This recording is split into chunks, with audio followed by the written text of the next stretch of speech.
So in the previous lecture, we have completed the rest of the theory part as important functions. We have finished from elasticity to of demand से लेकर consumption function से लेकर finally हमने उसके कुछ conclusions को भी देखा that MPC plus MPS is always going to be 1. उसी तरह से average propensity to consume plus average propensity to save APC plus APS is also 1. कैसे आया वो हमने डिटेल में देखा। उसके बाद मैंने पहला कंसेप्ट जो है इसके अंदर मतलब ऐसे हमारे लिए सेकंड कंसेप्ट है ये इंक्रीजिंग एंड डिक्रीजिंग का, विच इज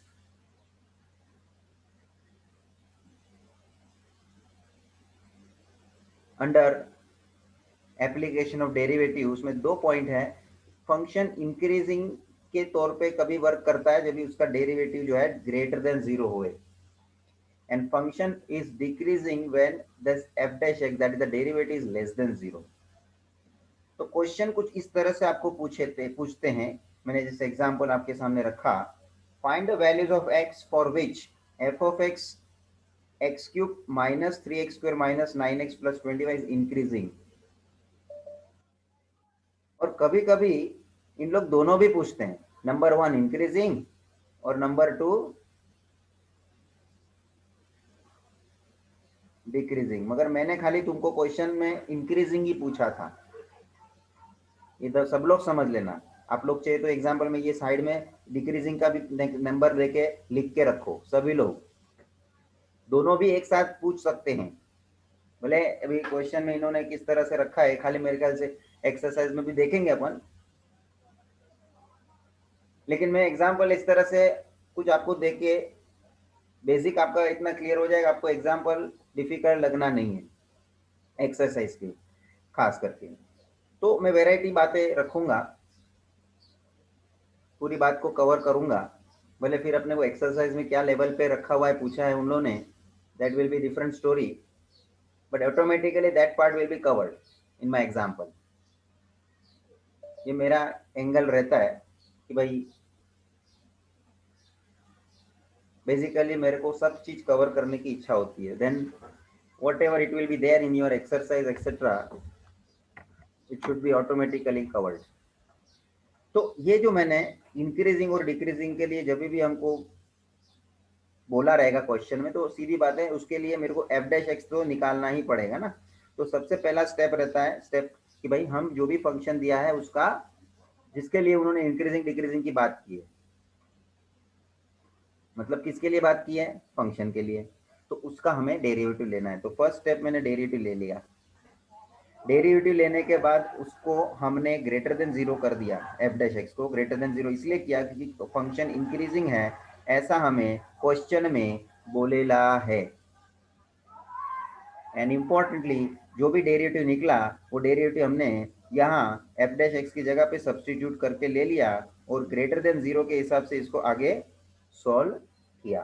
क्वाड्रेटिक इक्वेशन आया तो सीधी बात है उसको फैक्टर करेंगे। फैक्टराइजेशन करने में आपको मालूम है मेथड वो सब क्वाड्रेटिक इक्वेशन का, और उसको फैक्टर करके फिर वो पॉसिबिलिटीज हमने जनरेट कर ली कि दो ब्रैकेट की मल्टीप्लीकेशन का आंसर या तो पॉजिटिव आना है या तो नेगेटिव आना है, लेकिन हमें इंक्रीजिंग के अंदर कौन सी पॉसिबिलिटी को लेना है, सिर्फ ग्रेटर देन 0 के हिसाब से पॉजिटिव वाली। इसलिए देख लो इंक्रीज मैंने टेबल जो जनरेट किया आपके सामने, ये जनरल ये बहुत अपने आपके लिए समरी जैसा काम करेगा। पहला ब्रैकेट दूसरा ब्रैकेट और दोनों ब्रैकेट का यहाँ मल्टीप्लिकेशन। तो भाई साहब आप लोग ये समरी के हिसाब से 4 केसेस को पूरा बाइफरकेट कर पाते हैं। उसमें से 2 केसेस ऐसे हैं जो इंक्रीजिंग के बाइफरकेशन में है और 2 केसेस डिक्रीजिंग के पार्ट में है। इन दैट केस आपको खुद को कॉमन सेंस वाली बात है, खुद को समझ में आता है कि पहला ब्रैकेट का आंसर नेगेटिव हो सकता है, दूसरे का भी नेगेटिव हो सकता है। मतलब मैं रेफर कर रहा हूँ two point number case number 4 को। पहले ब्रैकेट का आंसर पॉजिटिव हो सकता है और दूसरे ब्रैकेट का आंसर भी पॉजिटिव हो सकता है। मैं रेफर कर रहा हूँ केस नंबर 3 को, और वो दोनों ब्रैकेट के मल्टीप्लिकेशन का फाइनल आंसर मुझे पॉजिटिव मिलेगा, मतलब ग्रेटर देन 0 मिलेगा, तो ये इंक्रीजिंग को सेटिस्फाई करेगा। और इसी हिसाब से मुझे ये ढूंढना है कि x की कौन सी वैल्यू ऐसी होगी जो मुझे ये इंक्रीजिंग का सिचुएशन सेटिस्फाई करवा देगा। क्लियर है? और हमने एक एक पॉसिबिलिटी को मालूम है ना, चेक किया था कि x ग्रेटर देन 3 सेटिस्फाई होगा कि नहीं होगा। उसकी मैंने बात शुरू करी और मैं आपसे एक एक वैल्यू x की सब्स्टिट्यूट करवा के, ऐसे ही डेमो करवा के आपके पास उसको सेटिस्फाई होता है कि नहीं होता है वो चेक करवाया। और जो सेटिस्फाई होने वाला है उसको हम एक्सेप्ट करेंगे, और जो नहीं हो रहा है उसको हम रिजेक्ट कर देंगे। तो टोटल 4 में से 2 को रिजेक्ट करना ही है और 2 एक्सेप्ट होने ही है। ये पूरा सिचुएशन कभी आया है आपके सामने? जब भी इस तरह से क्वाड्रेटिक इक्वेशन आके उसका हमने इस तरह से फैक्टर करा है, तब जाके इसकी सिचुएशन अराइज हुई है। और क्वाड्रेटिक इक्वेशन क्यों आया? क्योंकि भाई साहब आपको क्वेश्चन में जो डेरिवेटिव आपने जो निकाला जो फंक्शन का, ऑटोमेटिकली जैसे आपने डेरिवेटिव निकाला है ना, ये एक प्रकार से क्वाड्रेटिक इक्वेशन ऑटोमेटिक आ गया। सब लोग जरा समझते जाना बातें, मैं भले रिपीट कर रहा हूँ सम को पूरे को, लेकिन कुछ नई बातें आपको उसमें देखने मिलेगी या आप सुनने मिलेगी। So indirectly we got derivative as a quadratic equation, and definitely when it is a quadratic equation factor होने के हिसाब से दो ब्रैकेट इस तरह से जनरेट होने ही हैं मल्टीप्लिकेशन के। और दो ब्रैकेट की जनरेशन से मैंने ये टेबल आपके सामने समरी का बनाया है, वो ध्यान रखो। तो ये ऐसा समरी सब क्वेश्चन में होगा ऐसा जरूरी नहीं है, वो बात पे भी मैं आऊंगा। क्योंकि ये टेबल इस तरह से मुझे बताने की बारी कभी आ गई जब भी इसका डेरिवेटिव आपका निकला और क्वाड्रेटिक इक्वेशन आया। बात को जरा बराबर से समझना, जो आपने डेरिवेटिव निकाला वो डेरिवेटिव निकल के जो आया वो क्वाड्रेटिक इक्वेशन आया, उसी वजह से इसे दो ब्रैकेट को हमने लेना पड़ा, फैक्टर किया इसलिए, और इसी वजह से दो ब्रैकेट का मल्टीप्लीकेशन का अलग अलग पॉसिबिलिटी मुझे देखना पड़ा। अच्छा कभी समझो लो क्वेश्चन में तुमको ये फंक्शन दिया होता, वो ये इस तरह से नहीं दिया होता, स्टार्टिंग किधर से हुआ है, एक्स क्यूब से हुआ ना, तो एक्स क्यूब का डेरिवेटिव आपका निकालने आप जाओगे तो उसका पावर स्क्वायर ही आएगा ना, कॉमन सेंस है। लेकिन तुमको फंक्शन छोटा कभी दे दिया, जैसे कि स्टार्टिंग स्क्वायर से हुआ ऐसा फंक्शन दे दिया, तो उसका डेरिवेटिव निकलेगा तो फिर उसका फिर क्वाड्रेटिक इक्वेशन बचने वाला नहीं है। सो इन दैट केस आपका क्वाड्रेटिक इक्वेशन रहेगा ही नहीं, तो दो केस बनने वाले है ही नहीं, तो डायरेक्टली आंसर उसका जनरेट हो जाता है।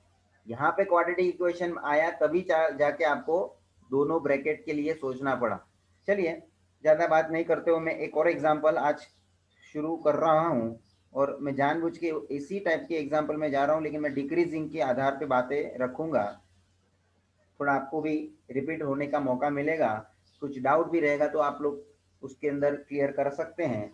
सो I am going to take one more example which is going to have decreasing case के लिए मैं बातें करता हूँ। चलिए मैं आता हूँ एग्जांपल पे। एग्जाम्पल आप मेहरबानी करके प्रॉपर लिखना, बिकॉज ये इनडायरेक्टली एक प्रकार से तुम्हारे लिए क्वेश्चन ही है। एक्सरसाइज में जो भी हम करने वाले वैसे ही टाइप के क्वेश्चन है, मगर मैं घाई नहीं कर रहा हूँ एक्सरसाइज के क्वेश्चन पे आने के लिए। समझ में आ रहा है? चलिए ये एग्जाम्पल नंबर 2 हम लोग शुरू करते हैं। लिखिए question,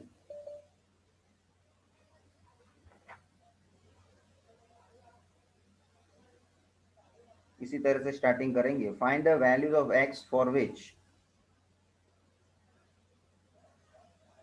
find the values of X for which मैं आपको नया फंक्शन दे रहा हूं, एक F of X is equals to X cube minus 6x square minus 15x plus 12 is decreasing.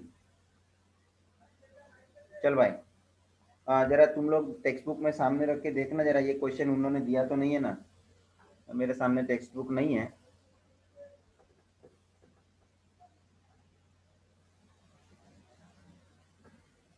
रिया ये है क्या टेक्स्ट बुक में क्वेश्चन? फंक्शन इस तरह का दिया है। ऐसा सिमिलर है नहीं नहीं, सेम बोलता हूँ, सिमिलर में समझ गया, सेम नहीं है ना। नहीं नहीं। तो तुमको क्या मतलब, प्रैक्टिस के लिए अलग क्वेश्चन मिल जाएगा ना। चलिए, हाँ, तो सबसे पहला सॉल्यूशन में मैं शुरू करता हूँ। सब लोग ध्यान से करना, फिर तुमको खुद को आना चाहिए। मैं भी कर रहा हूँ साथ में, उसी प्रकार से आगे बढ़ेंगे। देखो, मैंने पहला सॉल्यूशन में लिखा था गिवन फंक्शन, फिर उसका मैंने डेरिवेटिव निकाला। पहले वही भी वही, वहाँ पे भी हम वही करेंगे। Given F of X is equals to X cube minus 6x² minus 15x plus 12।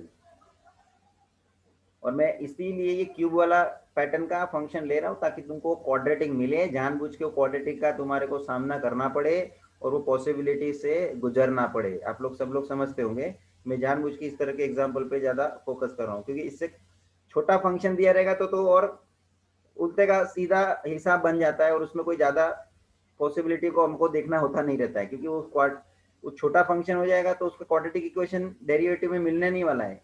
इसी टाइप के फंक्शन में डेरिवेटिव आपका क्वाड्रेटिक इक्वेशन मिलने वाला है। चलिए, पहला बात हमारा differentiating with respect to X के हिसाब से एफ डैश एक्स। चले भाई, एक्स क्यूब का डेरिवेटिव 3x² माइनस 6x² का डेरिवेटिव। रोशनी यस, बोलो। 12x minus 12x। हाँ, मैंने इसलिए जानबूझ के पूछा तुमको, माइनस वाली बात सबको बोलता हूँ। ये हमको भी कभी कभी साइन बोलने को नहीं होता, लेकिन मेहरबानी करके साइन के साथ बोला करो, वो तुमको कभी भी मिस्टेक होने नहीं देगा। -12x। चलो, -15x का डेरिवेटिव कौन बोलेगा? स्वराज। -15x का डेरिवेटिव स्वराज किधर भाग जाता है?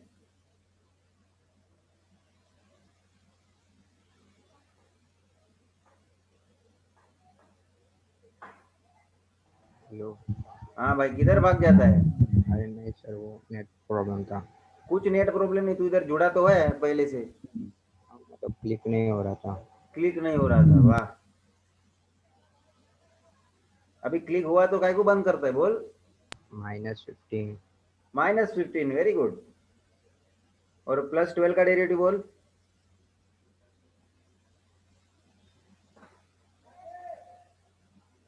स्वराज 0 है, 0। 0 करेक्ट है, तो इसको लिखने की जरूरत नहीं है। आ गया, देखो एक क्वाड्रेटिक इक्वेशन का पैटर्न में आ गया। अब हमको उनको लिख के बताना है। सिंस क्वेश्चन में क्या बोला है? Function is decreasing given, therefore A decreasing के आधार पे थियरी में मैंने लिखा है, if function is decreasing then F of X F dash X is less than 0, है कि नहीं? तो आइए, फंक्शन डिक्रीजिंग के बारे में है, therefore F dash X is less than 0। Therefore F dash x अभी फाइंड किया, वो यहाँ रख दो। 3x² minus 12x minus 15 less than 0। भाई, कोई भी स्टेप में देखो उसी मतलब पैटर्न में हमारा सोल्यूशन जा रहा है। किसी को भी कोई बात पे पूछना पड़ता है तो तुरंत पूछे। चिरंजीव,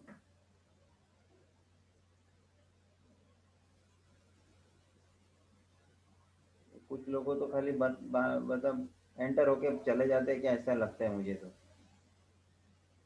चिरंजीव,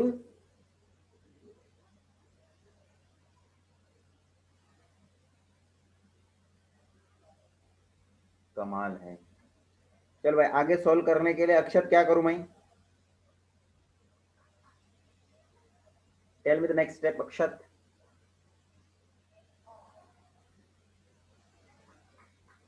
अक्षत, ये भी भाग गया लगता है। देवांश्री, हाँ सर। नेक्स्ट स्टेप बोलो।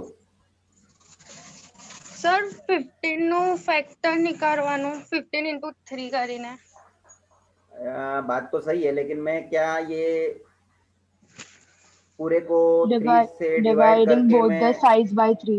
हाँ वेट करो, ये देवंश्री हाँ को, सर એ પણ થઈ हाँ શકે वो इजीली ऐसा होना चाहिए उसी हिसाब से करने का। So dividing to both out the by side 3, X square minus 4x minus 5 less than 0, dividing both sides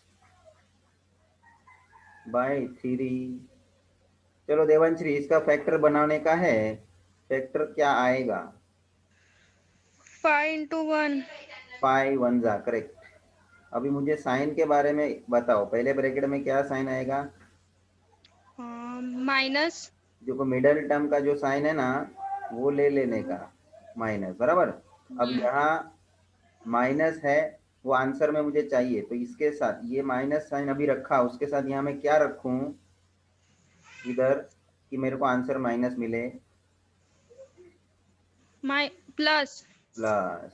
ये मेथड नहीं जमता है, तुमको तुम्हारे हिसाब से करने को होता है तो करना प्लीज। मुझे हाँ सर मुझे सिर्फ परफेक्ट आंसर से मतलब है, क्योंकि ये जो फैक्टर गलत हो गया तो वो गड़बड़ हो जाएगी आगे। फाइन, तो ये मुझे फैक्टर मिल चुका है। अब मेरे को बताओ, ये दोनों ब्रैकेट, ये ब्रैकेट नंबर 1, ये ब्रैकेट नंबर 2, ये दोनों ब्रैकेट का मल्टीप्लिकेशन रिलेशन है, और दोनों ब्रैकेट का मल्टीप्लिकेशन का रिलेशन मुझे आंसर जो भी मिलना चाहिए वो क्या मिलना चाहिए? लेस देन 0 मिलना चाहिए। लेस देन 0 मिलने का मतलब दिया, इसका आंसर क्या होना चाहिए?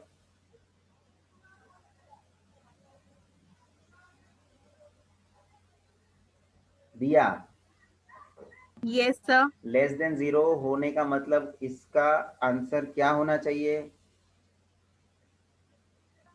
Negative. ना, correct, less than 0 means negative. ये सीधी बात है, कॉमन सेंस वाली बात है। मतलब दोनों ब्रैकेट का मल्टीप्लिकेशन नेगेटिव कभी आएगा? ये पहले ब्रैकेट का आंसर, ये मैं ऐसे ही लिख रहा हूँ, जो लोगों को लिखने की जरूरत है तो लिखो पेंसिल वेंसिल से, बाकी सॉल्यूशन में लिखने की जरूरत नहीं, तुम्हारे अंडरस्टैंडिंग के लिए मैं लिख रहा हूँ। वो टेबल मैंने बनाया था ना, तो पहले ब्रैकेट का आंसर माइनस में आएगा, समझ लो नेगेटिव, और दूसरे ब्रैकेट का आंसर पॉजिटिव आएगा, तो मिलके मेरा फाइनल आंसर नेगेटिव आएगा। यस, या तो, और या तो पहले ब्रैकेट का आंसर पॉजिटिव आवे या दूसरे ब्रैकेट का आंसर नेगेटिव आवे, तब जाके फाइनल आंसर नेगेटिव होवे, बराबर है। तो मैंने जानबूझ के तुम्हारे सामने वो जो टेबल पॉसिबिलिटी का बनाया था, उसमें से जो 2 पॉसिबिलिटी यहाँ पे जो लागू होने वाली है वो मैंने सामने बता दिया। मतलब मैंने पूरा टेबल बनाया नहीं है, देखो सामने लेके आया हूँ मैं पूरा टेबल, डिक्रीजिंग के हिसाब से ये 2 केसेस मैंने लिखा है, आप देख लें, है ना। तो ये तुमको कंफर्म होना चाहिए, तो तुम परफेक्टली काम कर पाओगे। नहीं तो ये बहुत से स्टूडेंट्स को डिफिकल्ट लगने लगता है, लेकिन कुछ है ही नहीं जो परफेक्टली तुम सोच के करेंगे इस तरह से। तो भाई मैं आता हूँ अभी पॉसिबिलिटी पे। तो ये पहला पॉसिबिलिटी जो है मेरा, और ये दूसरा है, तो उसके अंदर पहले पॉसिबिलिटी के हिसाब से मैं लिखता हूँ, पहले ब्रैकेट का आंसर नेगेटिव, मतलब x माइनस 5 का आंसर नेगेटिव आने का मतलब है लेस देन 0 आएगा। साथ में इसके बीच में होता है एंड, दूसरे ब्रैकेट का आंसर भी पॉजिटिव चाहिए, तो दूसरे ब्रैकेट का आंसर पॉजिटिव के हिसाब से ग्रेटर देन 0 बोलना पड़ेगा।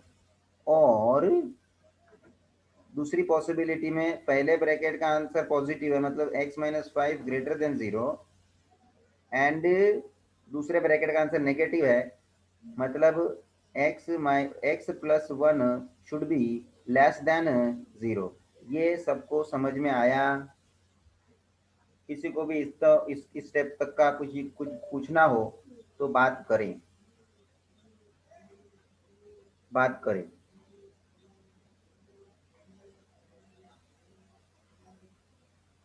क्योंकि ये इंपॉर्टेंट स्टेज आ गया है हमारे सोल्यूशन के लिए। चलिए मैं आगे बढ़ता हूँ, जो लोग का हो रहा है वो आगे करके कंप्लीट कर सकते हैं। मैं थोड़ा धीरे से इसलिए जाता हूँ, जिन लोगों को कोई भी स्टेप में डाउट रहता है उन लोग को भी वापस एक बार मौका मिल जाता है समझने को, इसलिए मैं अभी फिलहाल स्लोली जा रहा हूँ। देयरफॉर पहले में से मेरे को आंसर मिलेगा x less then 5 and x greater than -1 है, और x greater than 5 and x less than -1। Clear है ये सबको, ये वाला स्टेप भी? ओके। अब ये 4 पॉसिबिलिटी आ चुकी है, यहां से मुझे अभी निर्णय लेना है which two should be rejected and which two should be accepted। Less than answer आने के हिसाब से, लेस देन 0 के आंसर के हिसाब से मुझे आंसर नेगेटिव मिलना चाहिए। स्टेप को बहुत ही इंपॉर्टेंट मान के चलो आप। x की कौन सी वैल्यू मेरी होनी चाहिए जो इस स्टेप में मैं सब्सटीट्यूट करूं तो मुझे लेस देन 0 का आंसर दे। आप लोग सब लोग समझते होंगे, ये पॉइंट मैंने उसमें भी आपके सामने रखा था, जो क्लियर करने के लिए हमको अभी चेक करना है। तो x लेस देन 5 का मतलब क्या होता है? मैं चाहिए तो नंबर लाइन बना लेता था, है ना। यहाँ है समझ लीजिए 5, यहाँ है समझ लीजिए -1, और तो कोई बड़ी वैल्यू मेरे पास है नहीं, मतलब यही वैल्यू के हिसाब से बीच में की कोई भी वैल्यू को मुझे बताने की जरूरत नहीं है। तो लेस देन 5 का मतलब है 5 से कम। 5 से कम तो ये तो चलते ही जाएगा ना, चलते ही जाएगा, सोच लो। तो 5 से कम एक कोई वैल्यू लेके चेक करो ना भाई, 3 चेक करो, है 3। चलिए मैं यहाँ पे आता हूँ, चेक करता हूँ। 3 को मैं x के जगह पे डालता हूँ, तो पहले ब्रैकेट का आंसर क्या हो जाएगा? 3 - 5 -2, मतलब नेगेटिव मिला, और 3 + 1 4, मतलब पॉजिटिव मिला। भाई साहब मतलब ये पॉसिबिलिटी सेटिस्फाई 3 आंसर लेने से हो रही है। तो मतलब ये हो रहा है कि इस रेंज में जितनी भी वैल्यू है वो सेटिस्फाई होगी।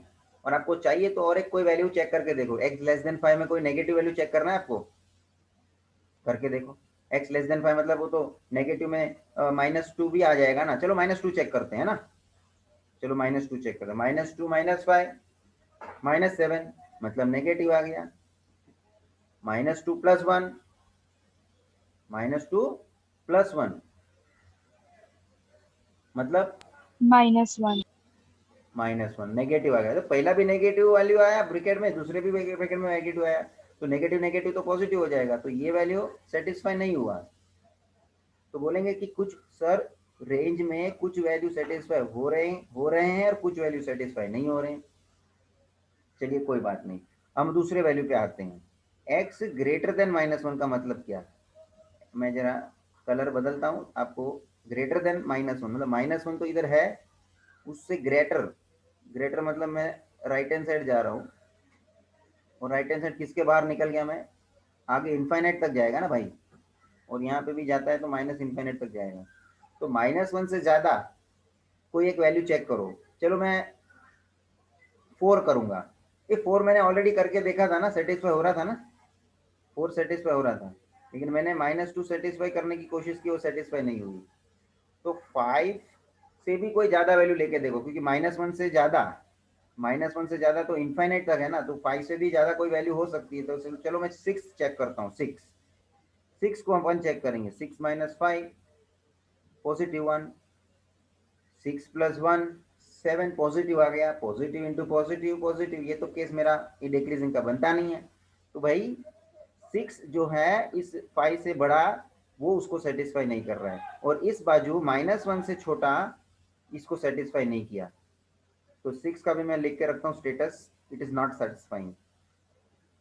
तो मतलब बोलने का ये है। चलो और एक केस देख लेते हैं, x ग्रेटर देन 5, फिर मैं कंक्लूजन पे आता हूँ। x ग्रेटर देन 5 का मतलब हो गया 5 से ज्यादा। अब 5 से ज्यादा भी मैंने 6 चेक किया ही ना, वो नहीं हुआ ना, तो ये केस तो मैं ऐसे ही रिजेक्ट कर दूं। और ये वाला case last, x less than -1 से कम, मैंने -2 चेक किया ना, वो सेटिस्फाई हुआ ही नहीं ना, हुआ क्या? तो उसको भी मैं रिजेक्ट करके लिया ही हूं, तो मतलब मैं ये वाले केस को भी रिजेक्ट कर दूंगा।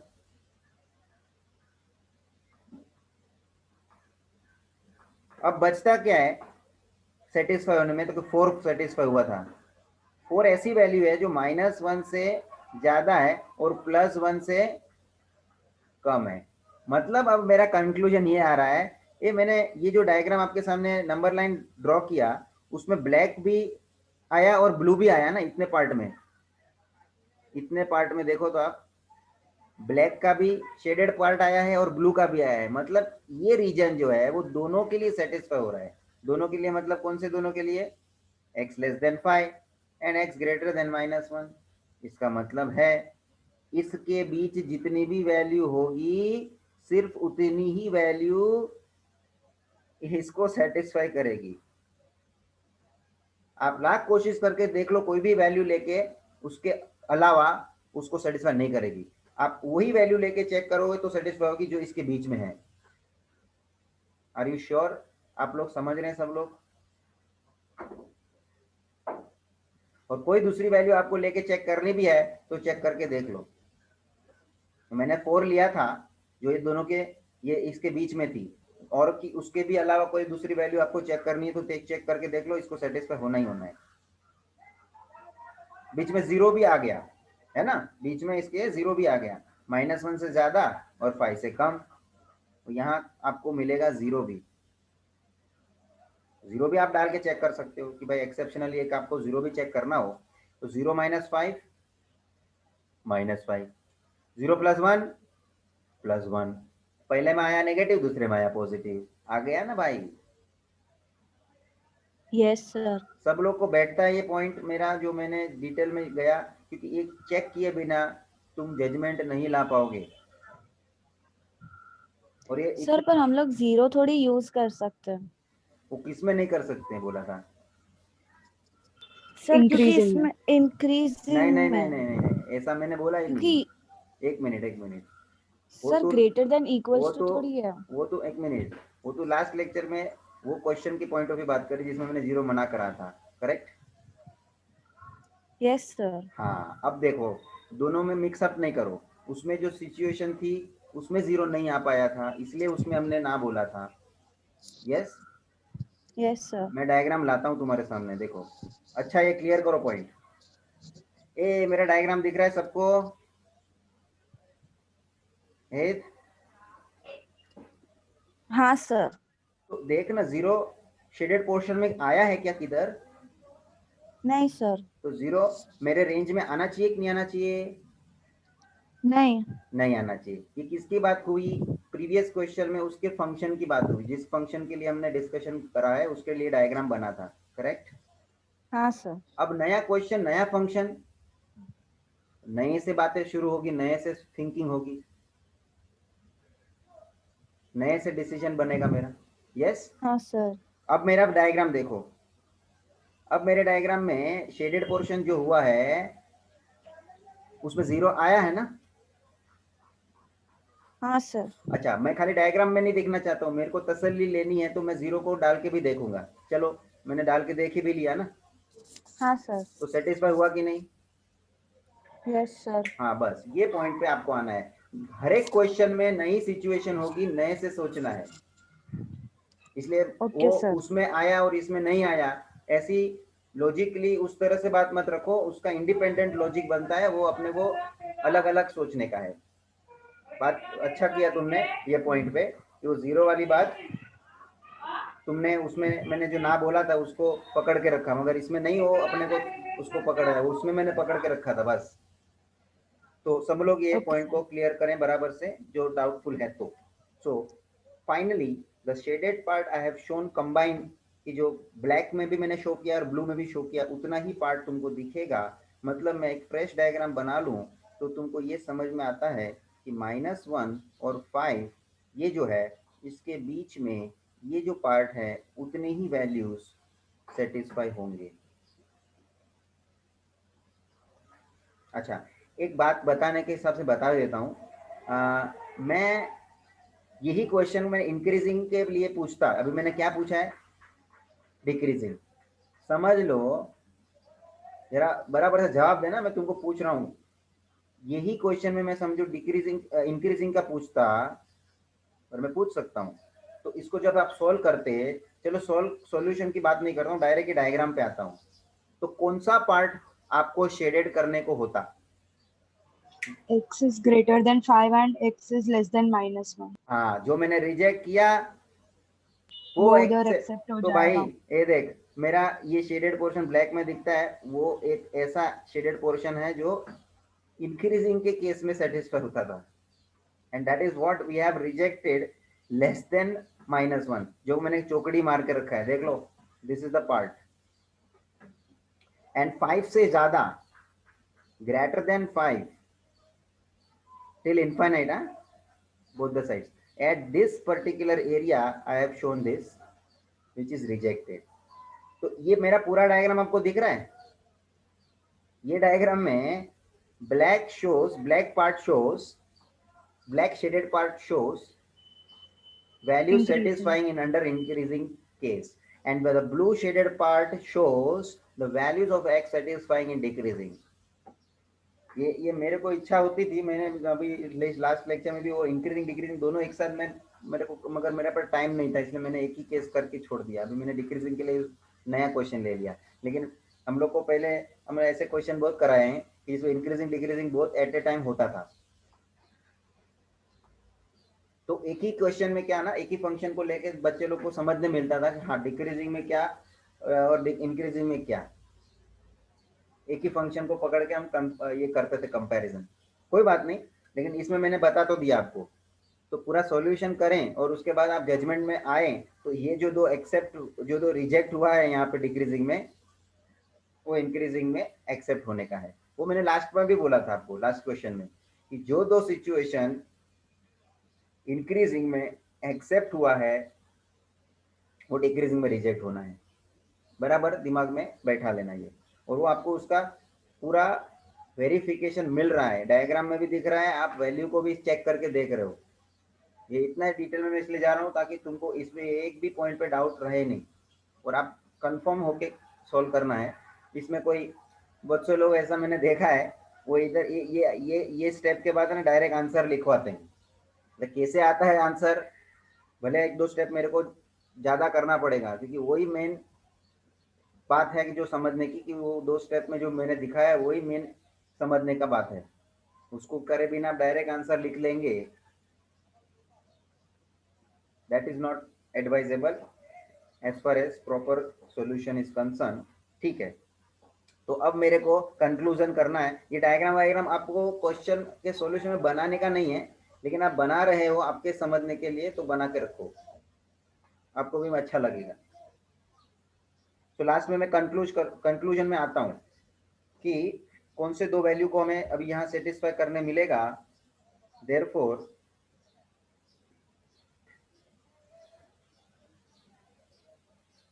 x लेस देन 5 एंड, अच्छा एक और बात नहीं मेरे को आपसे बतानी, आप भी मेरे को बता सकते हो, मैंने कुछ यहाँ लिखा उससे आपको कुछ बात बताने के लिए होती है, तो आप भी बताओ कि लास्ट क्वेश्चन में मैंने जो दो केस एक्सेप्ट किए थे उसमें दोनों के बीच में मैंने क्या लिखा था और यहाँ मैंने क्या लिखा है। उधर और लिखा था, इधर एंड लिखा है। हाँ। उधर यूनियन था, इधर इंटरसेक्शन होगा। Correct, very good. तो ये पॉइंट है, एंड इसलिए लिखा। और मैंने देखो, मैंने अभी जो इस तरह से ये जो स्टेप लास्ट लिखा, सेकंड लास्ट स्टेप, उसमें मैंने एंड और बराबर से लिखा है, जो आपको भी देखने मिलेगा कि आप भी लिखने के टाइम गलत नहीं होना है। और इसीलिए इंटरसेक्शन जिसको हम बोलते हैं ना, कि दोनों में कॉमन, तो कि ये दो इस तरह से पॉसिबिलिटी में आते हैं जिसमें कि x की वैल्यू इंटरसेक्शन के द्वारा बताई जाएगी, क्योंकि both have common values under this particular inequalities. So finally I will conclude that this both is satisfying, और इसमें हम लोगों को यहाँ पे भी हम छोड़ सकते हैं, या तो आप बोलो तो will satisfy, और या तो हम ऐसे भी लिख सकते हैं इसको अलग ढंग से, कि आपने इंटरवल, वो इसलिए मैंने याद कराया था 11th में जो आपने इनइक्वालिटी का चैप्टर पढ़ा है, उसमें अपन कैसे लिखते थे उस स्टाइल में, ब्रैकेट की स्टाइल में। तो मैं आपको इस तरह से लिखवा रहा हूँ। पहले लोअर वैल्यू जो है -1 कॉमा 5 x बिलोंग्स टू, ये देखो टेक्निकली किस तरह से मैं लिखा, लेकिन ये लिखने का मीनिंग पूरा ऊपर के स्टेप का ही हुआ है ना, तो मैंने नया नहीं लिखा है, लेकिन अलग स्टाइल से लिखा है। तो अच्छा, इसको हम ऐसे भी लिख सकते हैं, one more style is there, One more style is there. X lies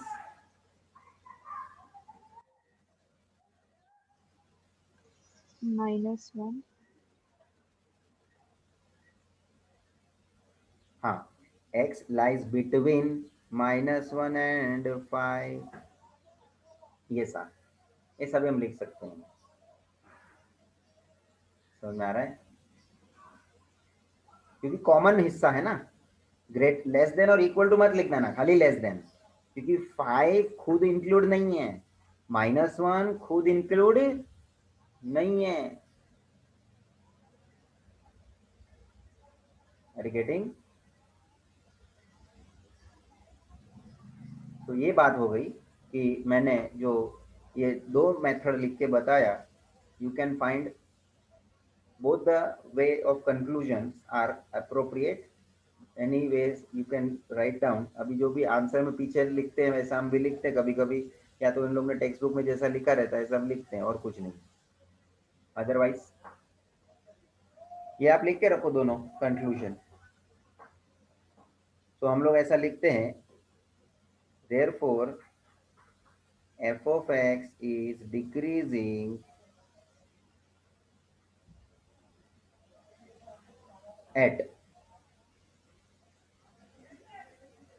करके आप ये लिखो और ये भी लिखो, और करके दोनों तरह से लिखना सेम मीनिंग बनता है।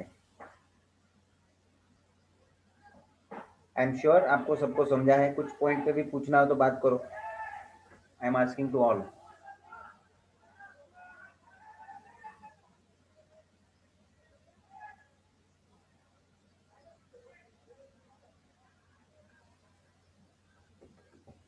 समझ में आया सबको?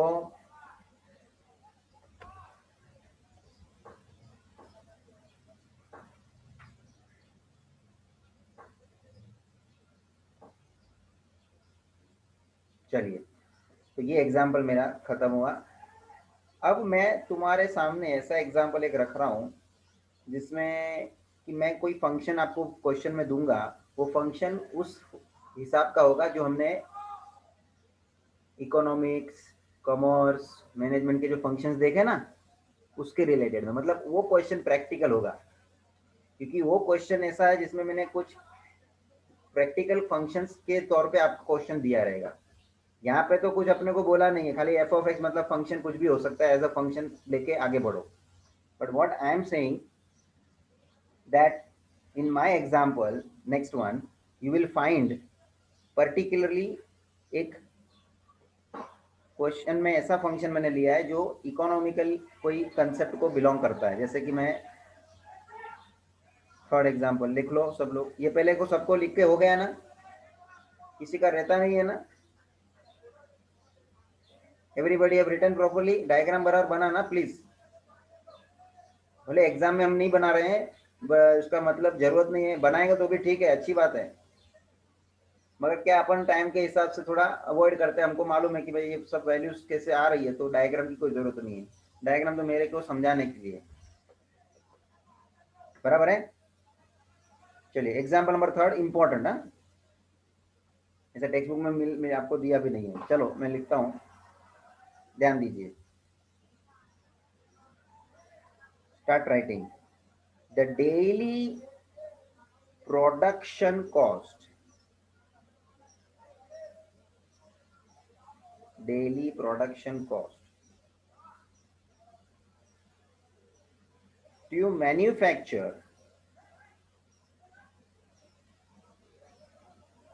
X chairs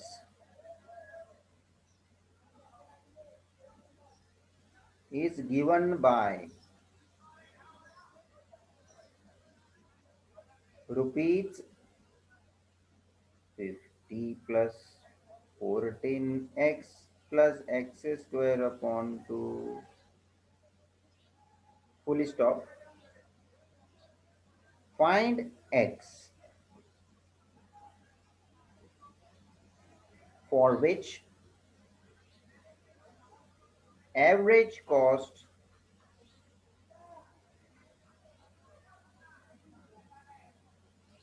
decreases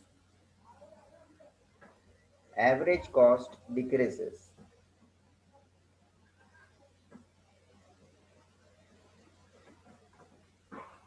क्रिश पढ़ तो क्वेश्चन।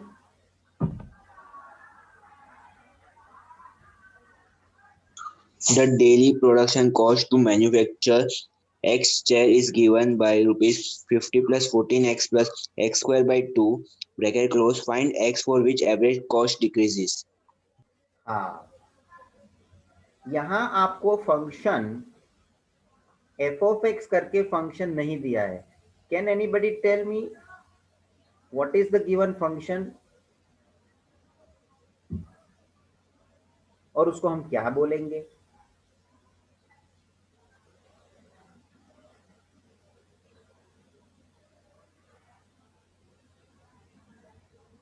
क्या कोई मुझे बता सकता है यहाँ फंक्शन क्या दिया है और उसको हम क्या बोलेंगे, किस नाम से उसको पुकारेंगे?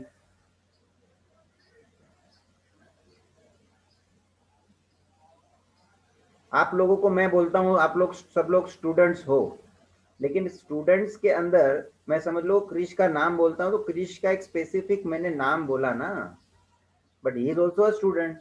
तो मुझे अब तक मैंने जो 2 एग्जांपल्स आपके सामने करे उसमें मैंने कोई फंक्शन का नाम नहीं रखा था, उसको फंक्शन के तौर पे f of x में लिखते चला गया, क्वेश्चन में ही दिया था जो कि, मगर यहाँ पे मुझे ये फंक्शन को ट्रीट करना है उसके नाम को पुकार के, उसका क्या नाम होगा? कॉस्ट। हाँ, वेरी करेक्ट, कॉस्ट फंक्शन। और आप अब समझ जाओगे कि मैंने जितनी भी थियरी में वो फंक्शंस के बारे में चर्चा की थी वो धीरे धीरे आपको लगेगा कि नहीं अभी वो पिक्चर में आ रहे हैं, प्रॉपरली जा रहा है दिमाग में। मेरा इंटेंशन वो फंक्शन को कराने के हिसाब से ये क्वेश्चन में जब हम आएंगे तब उसका जिक्र होता है, ये अभी आपको मालूम पड़ेगा। ये देख लो। So now at present it is cost function. I would say total cost function, and I would rather say like this, total cost function for manufacturing X chairs. बैठता है सबको दिमाग में जो मैं बोलता हूँ, किस स्टाइल से बोलता हूँ? So total cost function is given as 50 plus 14x plus x square upon 2.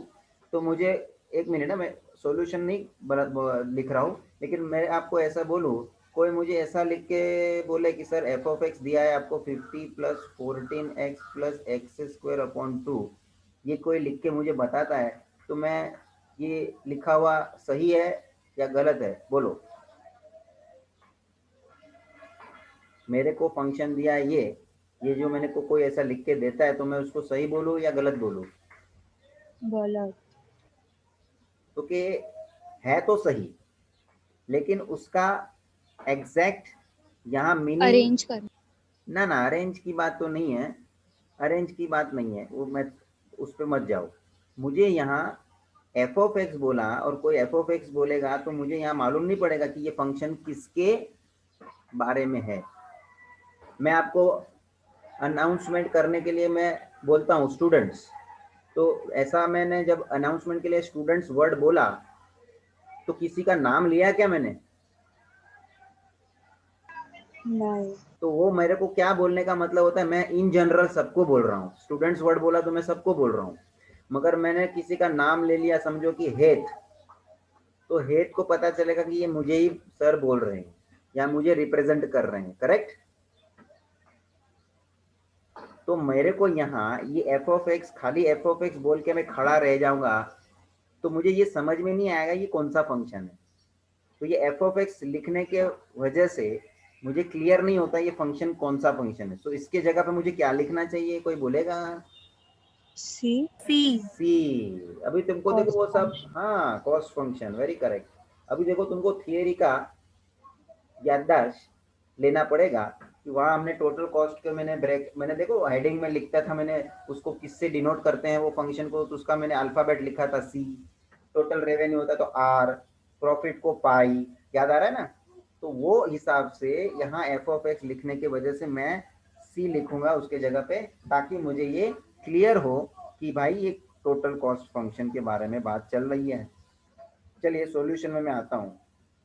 Given total cost function for manufacturing X chairs. ये कोई मेरे को बताएगा X क्या रिप्रेजेंट कर रहा है?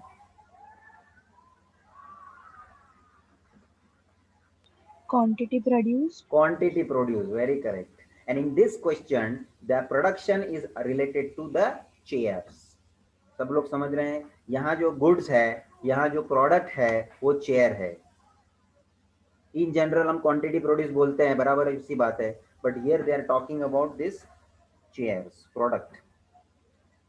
क्या दिया है? C is equals to 50x plus 50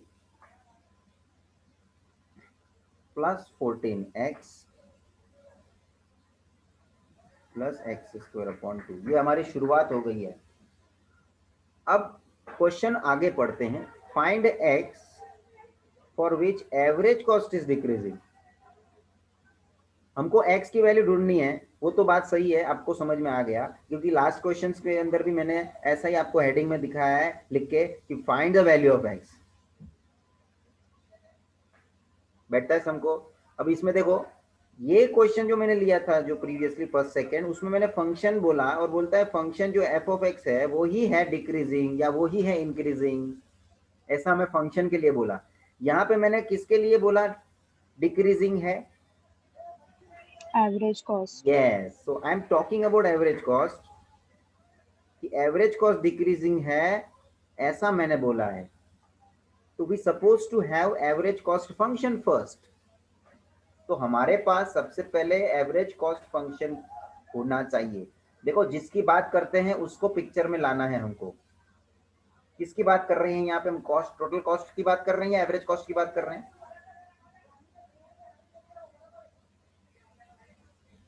Kriti,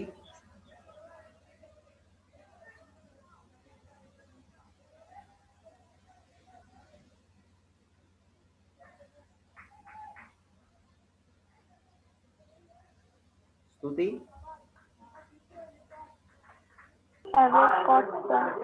average cost function के बारे में बात हो रही है. बिकॉज क्वेश्चन में उन्होंने एवरेज कॉस्ट डिक्रीजिंग है ऐसा मेंशन किया है. तो मेरे पास एवरेज कॉस्ट फंक्शन होना चाहिए, जबकि उन लोगों ने जानबूझ के आपको क्वेश्चन में डायरेक्टली एवरेज कॉस्ट फंक्शन नहीं दिया है. उन लोगों ने कॉस्ट का, टोटल कॉस्ट का फंक्शन देके रखा है. तो हमारा ये काम पहला ये रहेगा कि हम पहले average cost function find out करें. तो कैसे एवरेज कॉस्ट फंक्शन फाइंड होता है क्रिश?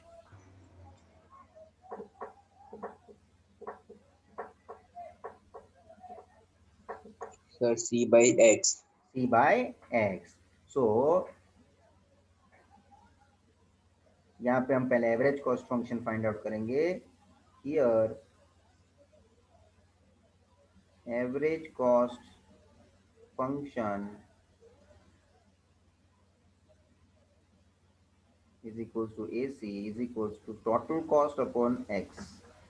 अब आपको मान लगेगा कि सर वो जो बेसिक में हमने जो ये समझा है उसका काम यहाँ पे पढ़ने वाला है. तो भाई AC एवरेज कास्ट ये 50 plus 14x plus X square upon 2 divided by x. ये मेरा स्टेप समझा सबको ना? कॉस्ट के जगह पे टोटल कॉस्ट का फंक्शन रख दिया. चल भाई, एवरेज कॉस्ट ये 50 दे, डिनोमिनेटर को स्प्लिट कर दे. 14x upon x plus X square upon 2x. ये स्टेप सबको समझ में आता है ना?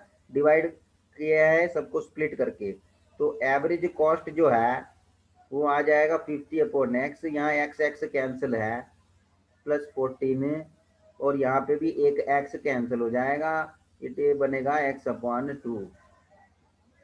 क्या ये सभी को क्लियर है?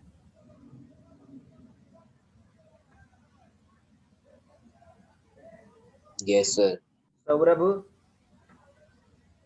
हाँ सर. क्लियर है? हाँ सर. कोई भी स्टेप में किसी को भी पूछना, मैं बार बार रुक रहा हूं ताकि तुम्हारे को एक एक चीज क्लियर होती चली जाए.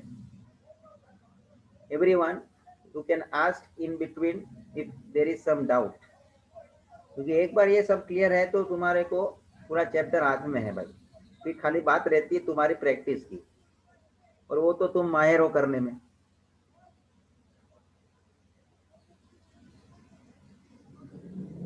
तो ये बात है। आगे बढ़ते हैं। एवरेज कॉस्ट फंक्शन मेरा रेडी हो गया, बस इसकी तो मुझे राह देखनी थी, ये इसी के लिए तो मेरे को तलाश थी, क्योंकि क्वेश्चन में उन्होंने बोला है एवरेज कॉस्ट इज डिक्रीजिंग। कौन डिक्रीजिंग है? Average cost. कौन सा फंक्शन? Average cost function. तो जो भी डिक्रीजिंग है, आइए थियरी में, जो भी डिक्रीजिंग है तो उसका डेरिवेटिव क्या होना चाहिए? Less than 0। जीरो। तो जिसके लिए डिक्रीजिंग हो रहा है उसका डेरिवेटिव। तो यहां मेरे को बताओ किसके लिए डिक्रीजिंग की बातें चल रही है? Average cost. तो एवरेज कॉस्ट का डेरिवेटिव लिया जाए। चलिए हम यहाँ पे differentiating with respect to x continue करेंगे, मतलब ये समझ में आता है कि we are finding derivative of average cost. तो क्या नोटेशन बनेगा, कोई मेरे को बताएगा? Kriti, how do we write the derivative of average cost with respect to x?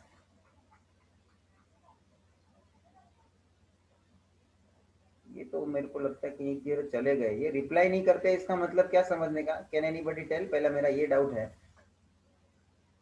कोई ऐसा रिप्लाई नहीं कर रहा है और यहाँ पे कनेक्टेड है ऐसा दिखा रहा है, तो व्हाट शुड आई अंडरस्टैंड? हेत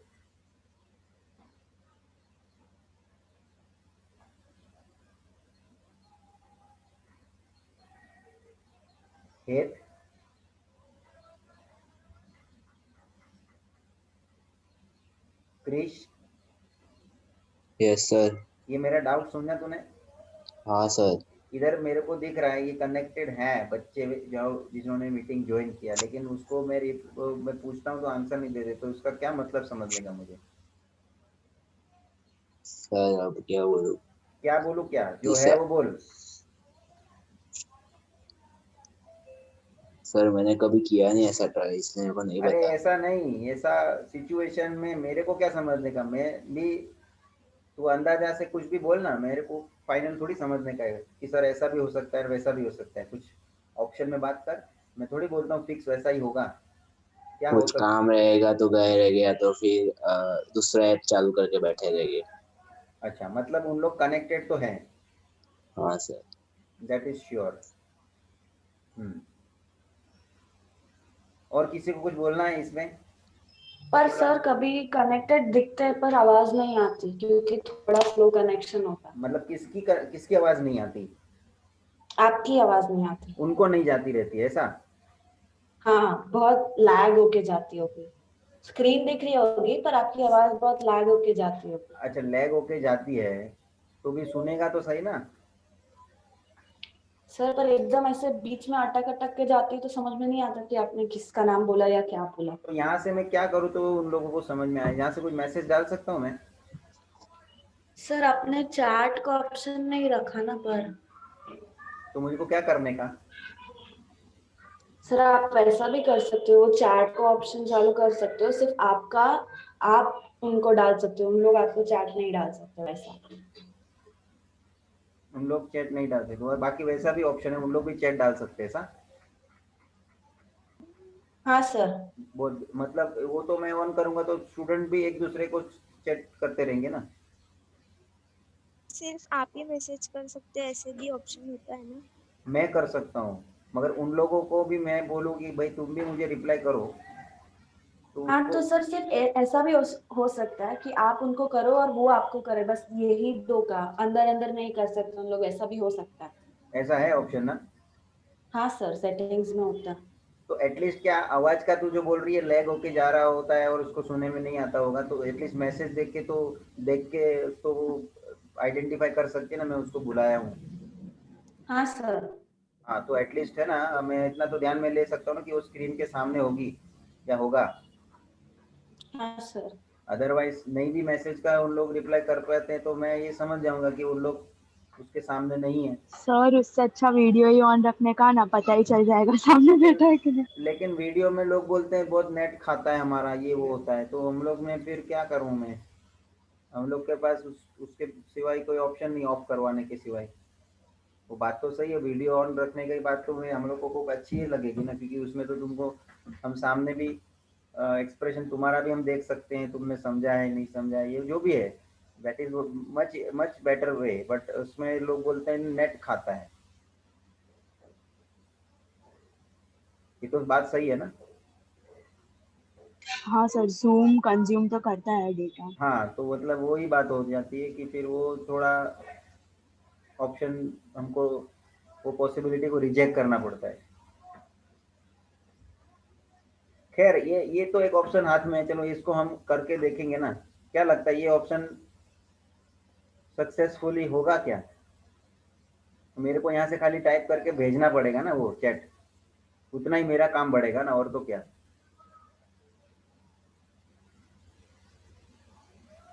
तो उतना काम और कर लेंगे, और क्या। क्योंकि ये जो लोग हैं ये जवाब नहीं देते हैं, तो हमको भी ऐसा लगता है कि वो बैठे हैं कि नहीं, फिर अननेसेसरी हम भी डाउट करते हैं ना।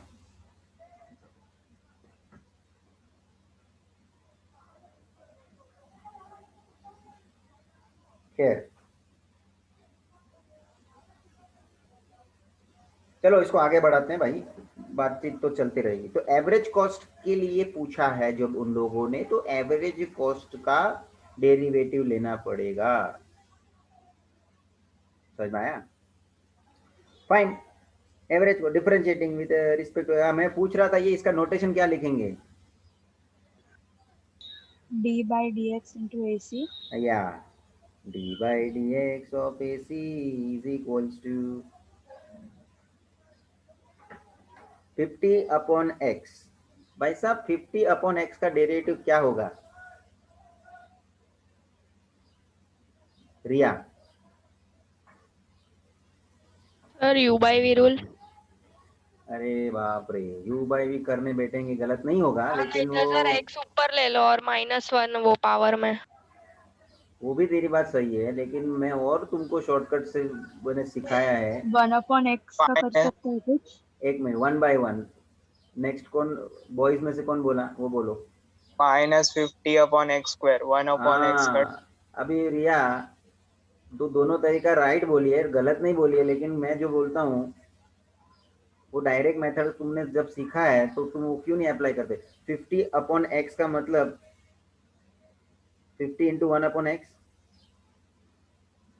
रिया सब लोग समझना, जिन लोगों को भी वापस से समझने मिलता है। तो 50 तो कोएफिशिएंट है, it will remain as it is when you find derivative. 1 upon X का डेरिवेटिव क्या? -1 अपॉन एक्स स्क्वायर। ये तो तुमको डायरेक्ट डेरिवेटिव याद रखने को बोला है ना, कुछ स्टैंडर्ड का। और फिर ये लग जाएगा -50 upon x square. So one can directly से -50 अपॉन एक्स स्क्वायर। तेरे को बोला ही है, परफेक्ट है। रिया समझा? हाँ समझा। हाँ, और रिया का नाम लिया तो मेरे को याद आ गया, अभी तेरा डेरिवेटिव का एग्जाम में तूने क्वेश्चन किया है, वो भी ऐसा ही कुछ लंबे चौड़े तरह से कर दिया है। डायरेक्टली लॉग अप्लाई करना है शुरुआत में, वो तेरे से बात करना है मुझे। तो वो तेरा मेथड जो तूने करा है वो गलत नहीं है, लेकिन वो कितना लंबा हो जाता है या कितना अनकंफर्टेबल होता है वो डिस्कस करूंगा मैं। वो तूने ऐसा किया इसलिए तेरे से ही बात कर रहा है, तो ये ध्यान रख, ये सब अवेलेबल है तो उसको उपयोग में लेंगे ना। तो क्या हो जाएगा? -50 अपॉन एक्स स्क्वायर।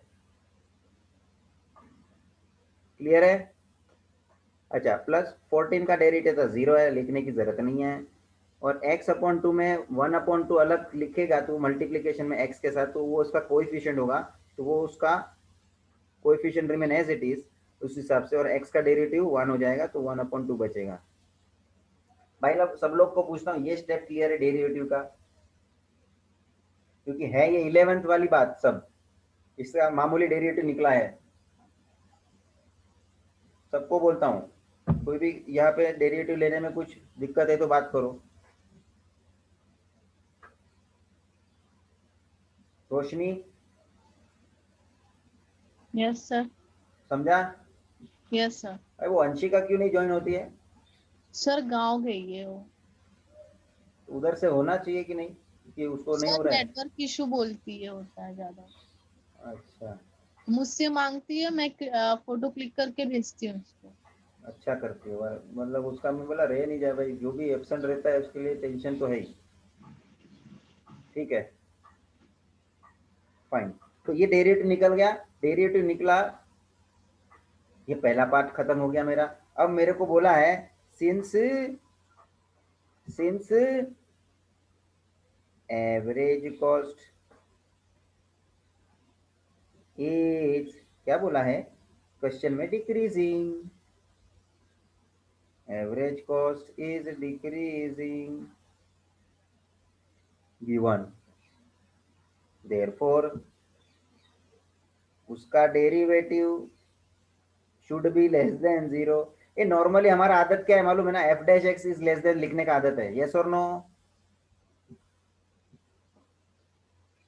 मगर यहाँ एफ डैश एक्स हम इसलिए नहीं लिख रहे क्योंकि फंक्शन एफ ऑफ एक्स करके दिया ही नहीं है, तो एफ डैश एक्स आने का सवाल ही नहीं है।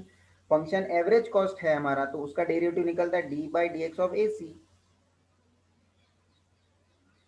तो d by d x of a c वही मेरा एफ डैश एक्स हुआ कि नहीं?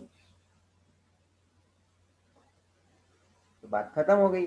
अब मैं d by d x of a c रख दूंगा, -50 upon x square plus 1/2 should be less than 0। अब इसको सोल्व करो ताकि आपको x की वैल्यू मिल जाए। चलिए भाई, तो मैं इसके लिए सोल्व करने के हिसाब से आगे बढ़ता हूं, और इसका जो आंसर है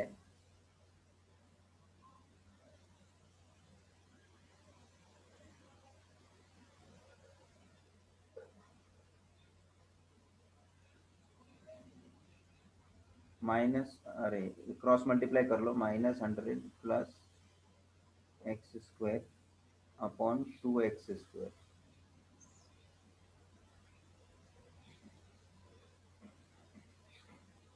लेस देन 0, कंटिन्यू।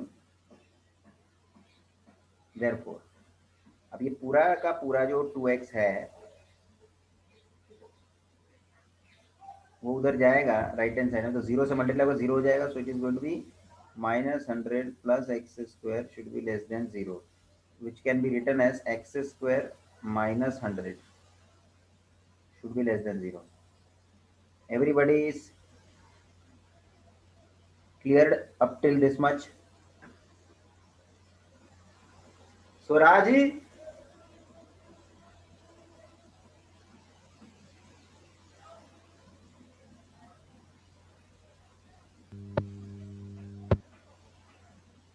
खाली माइक ऑन करके ऑफ कर दिया, बोला तो कुछ नहीं।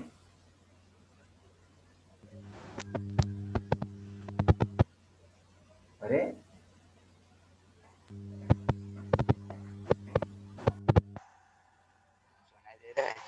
हेलो गड़बड़ हो रहा है भाई तेरा माइक में, कुछ पिन बराबर डाल दे उसमें। हेलो। अरे यार तू तो यार अभी चालू लेक्चर में माइक टेस्टिंग कर रहा है। ये भाई स्वराज, जरा सब बराबर वो माइक पे, तो वो कान का निकाल देना, नहीं चलता है तो बराबर। हाँ खराब हो गया वो। अब निकाल के बात करना, उसमें भी आवाज तो आएगा ही ना, तो आवाज भी जाएगा ना। हाँ। तो फिर ये इतना सब समझा? चलो आगे बढ़ते हैं हम। ये आगे का सॉल्यूशन क्या हो जाएगा, कोई मुझे बोलेगा? x smaller than 10। अरे नेक्स्ट सॉल्यूशन में ऐसा लिखूं मैं, फिर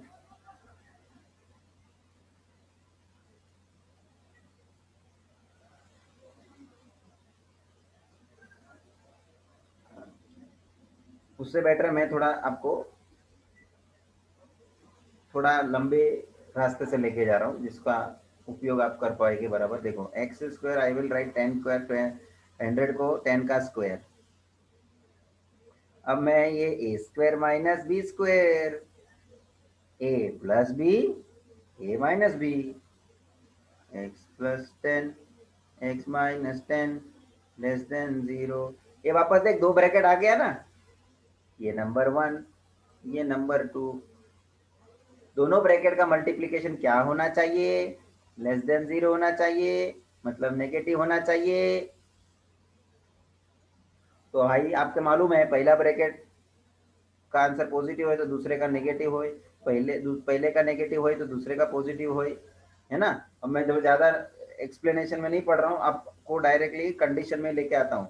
तो पहला ब्रैकेट ग्रेटर देन 0, साथ में दूसरा ब्रैकेट लेस देन 0 नेगेटिव के हिसाब से, और पहला ब्रैकेट लेस देन 0, दूसरा ब्रैकेट ग्रेटर देन 0। 4 पॉसिबिलिटी निर्माण हो गया, x greater than -10 and x less than 10, or x less than -10 and x greater than 10। लो जी, अब मुझे कोई एक जन बताओ कि कौन से चार में से कौन से दो को हम एक्सेप्ट करें और कौन से दो को हम रिजेक्ट करें। ये हमको स्वराज बताएगा। स्वराज,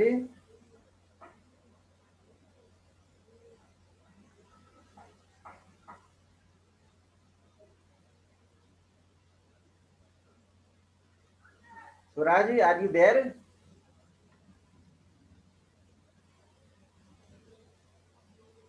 लो जी, अब देखो x ग्रेटर देन 10 का मतलब, सॉरी x ग्रेटर देन -10 का मतलब है यहाँ है -10, उससे ज्यादा तो 0 को भी पार कर लेगा, आगे तक चले जाएगा। तो x ग्रेटर देन -10 का मतलब है बीच में सब ये नेगेटिव वैल्यू भी तो आएगी ना। अच्छा, तो उसमें मैं कुछ वैल्यू लेके देखता हूँ, तो मेरे को यहाँ पे मिक्स वैल्यू मिलेगी, माइनस में भी मिलेगी प्लस में भी मिलेगी। तो हो सकता है ये मेरा काम कर दे। अब समझ लो, मैं कोई एक वैल्यू लेके चेक करता हूँ, बीच में मेरा पास आएगा -5, मैं -5 चेक करता हूँ, -5 प्लस 10 प्लस 5 -5 -10 -15, तो एक पॉजिटिव आया एक नेगेटिव आया, ये तो मेरा काम हो गया। लेकिन मैं आगे तक जा रहा हूँ, एक पॉजिटिव वैल्यू भी चेक करके देखता हूँ। चलो मैं ले लेता हूँ 5, पॉजिटिव 5 को भी मैं चेक करता हूँ। चलो चेक करो, इसमें चेक करते हैं ना हम। 5 + 10 15, 5 - 10 -5, लो हो गई बात। आंसर क्या आया? तो ये सेटिस्फाई हो रहा है। अब बात ये है, x लेस देन 10, 10 से कम, यहाँ पे 10 होगा, 10 से कम मतलब इनफाइनाइट तक चला जाएगा, माइनस इनफाइनाइट बोलो। तो भाई साहब 10 से कम मैं 5 तो चेक ऑलरेडी कर चुका हूँ, वो सेटिस्फाई है, -5 भी चेक कर चुका हूँ। अब आप ऐसा करो, -10 से कम और एक वैल्यू लेके देखो, -11 लेके देखो, -11 + 10 -1, -11 - 10 तो -21, तो ये तो दोनों माइनस में आ गया, तो पॉजिटिव। तो भाई साहब कुछ वैल्यू के लिए सेटिस्फाई हो रहा है, कुछ वैल्यू पे नहीं हो रहा है। और x ग्रेटर देन, पहला मैंने एक्सेप्ट किया, उसमें भी मेरे को ग्रेटर देन 10 में, -10 में मैं 10 से कोई ज्यादा वैल्यू भी ले लूं, समझो 11 ले लेता हूँ, 11 + 10 पॉजिटिव आ गया, 11 - 10 पॉजिटिव आ गया, दोनों पॉजिटिव आ गया, ये भी नहीं चलेगा।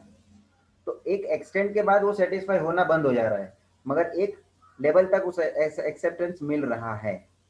सो x लेस देन 10 भी कुछ हद तक सेटिस्फाई हो रहा है, कुछ वैल्यू के लिए, कुछ वैल्यू नहीं हो रहे हैं। तो अब मेरा जो बोलने का मतलब है, जबकि x, तो ये दोनों सेटिस्फाई हुए नहीं भी हुए, लेकिन मैं हुए हैं इसलिए राइट कर रहा हूँ।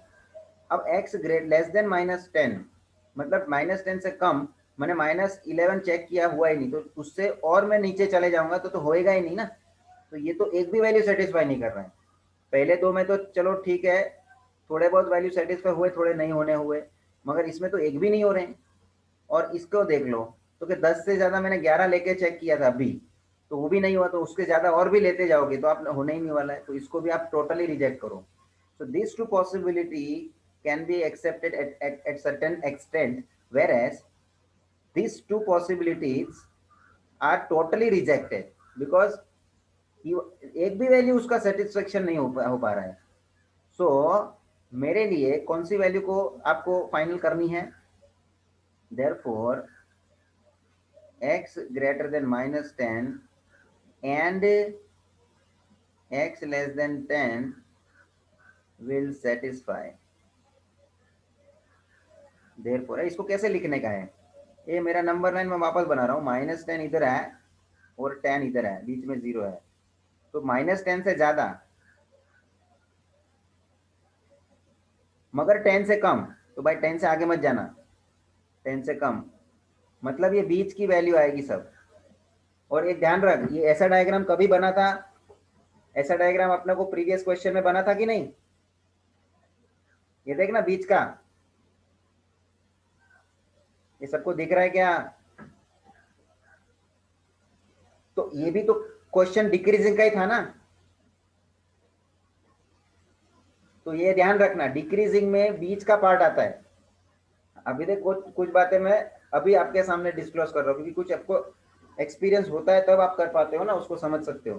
तो डिक्रीजिंग के केस में ये बीच का पार्ट आता है कॉमन, और इंक्रीजिंग के केस में ये दो अलग अलग पार्ट आता है, दोनों अलग अपने अपने रास्ते, वो ये रास्ते वो ये रास्ते। कहाँ तक चला जाएगा? तो फिर इनफाइनाइट तक चले जाएंगे दोनों। लेकिन डिक्रीजिंग में कॉमन हिस्सा आता है, कॉमन समझ रहे हैं ना, बीच का कॉमन। और इसी वजह से मेरा आंसर क्या हो जाएगा? विल सेटिस्फाई मतलब x बिलोंग्स टू, ब्रैकेट में बोलेगा तो -10, -10 ए। लेकिन मैं क्या बोलना चाहता हूं, कोई मुझे थोड़ा हिंट देने का कोशिश करेगा? ये आंसर तो आ गया, लेकिन ये आंसर मेरे को फाइनल पकड़ने का नहीं है। क्यों? लास्ट क्वेश्चन में मैंने फाइनल पकड़ लिया था ऐसे आंसर को, मगर यहाँ पे मैं क्यों? -10 कॉस्ट नहीं हो सकता है ना? Correct, negative cost, Is average के discarded. लिए, कॉस्ट के लिए x की चेयर की वैल्यू, x एक्चुअली है क्या?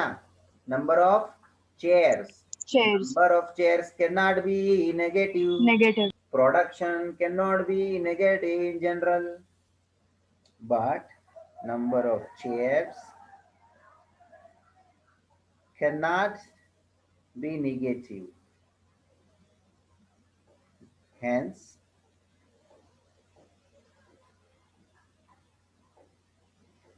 average cost is decreasing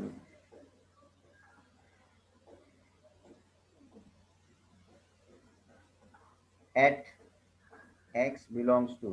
देखो मैं क्या करता हूं, माइनस वाली वैल्यू को मैं निकाल दूंगा, तो मेरी रेंज कहां से शुरू होगी? 0 से शुरू होगी, 10 तक जाएगी। मतलब मुझे सिर्फ और सिर्फ पॉजिटिव वैल्यू को ही लेना है, 0 से लेकर 10 तक।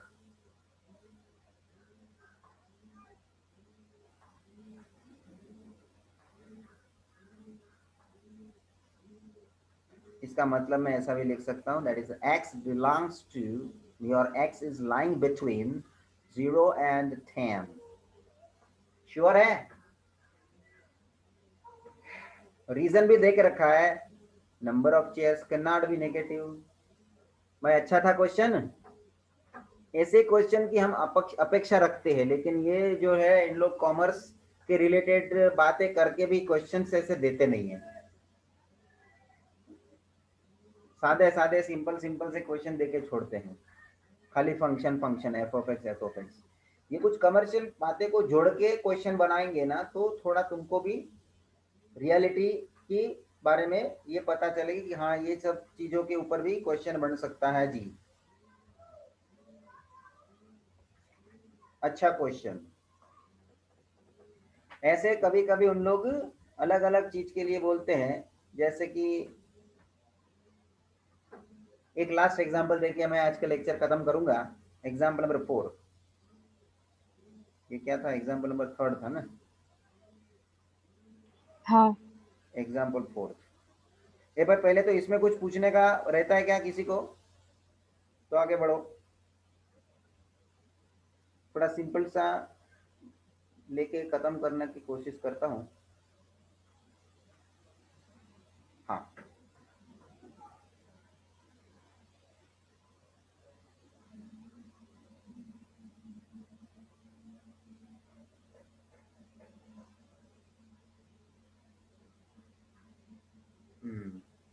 देखो, the manufacturing cost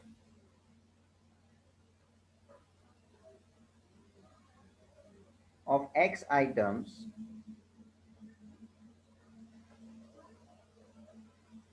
is C is equals to rupees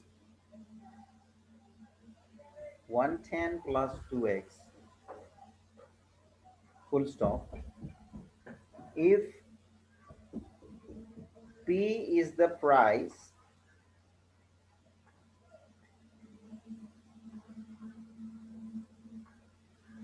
and X is the demand, you can understand this is quantity demanded, उन्होंने X से डिनोट करा है, comma P is given by P is equals to 200 minus X for what value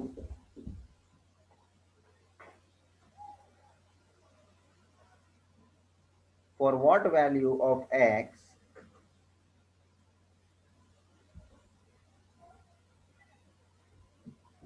is the total revenue are increasing, question mark, और आगे और एक बोला है, for what value of X profit will increase. आप समझ रहे हैं यहाँ पे मैंने कितने क्वेश्चन पूछ लिए आपसे?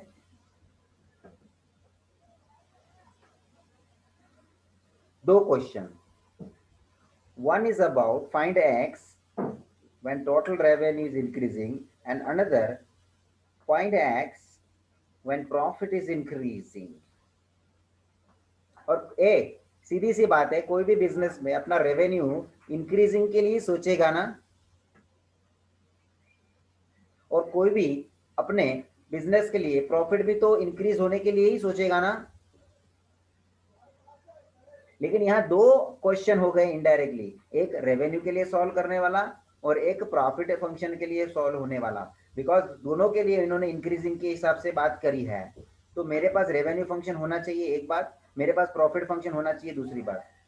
एक एक की बातें करेंगे हम पहले, लेकिन दोनों का फंक्शन होना चाहिए, ये तुम्हारे को मालूम होना चाहिए कि भाई क्वेश्चन में फंक्शन दिया है तो अच्छी सी बात है, नहीं दिया है तो हमें उसको फाइंड आउट करके लाना पड़ेगा। क्वेश्चन में हमको क्या दिया है?